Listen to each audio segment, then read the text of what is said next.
হে everyone, আজকে আমি নিরামিষ আলু পটল সয়াবিনের তরকারি করেছিলাম। তারই একটা ছোট্ট ক্লিপ নিয়েছি, তাই তোমাদের সাথে শেয়ার করলাম। সয়াবিন ভাপিয়ে হালকা বেসন নুন হলুদ দিয়ে ফ্রাই করেছিলাম। সয়াবিন অনেক তেল খায়, তাই জন্য আমি ননস্টিক কড়াইয়ে হালকা তেল দিয়ে এটাকে ফ্রাই করেছিলাম। এটা খুব সিম্পল প্রসেস, সবাই জানো, আর ডিটেলসে কিছু বললাম না।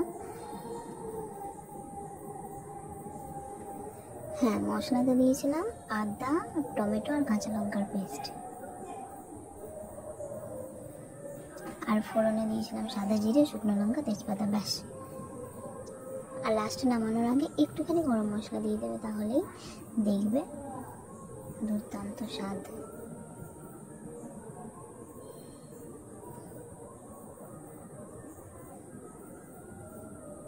আহা!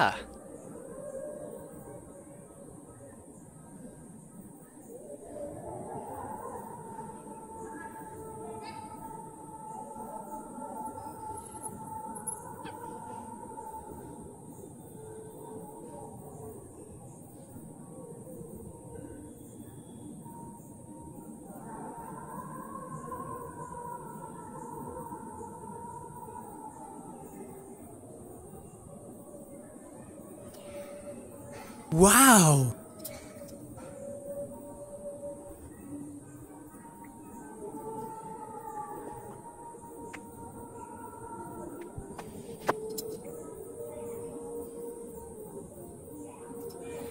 ব্যাস, রান্না আমার কমপ্লিট।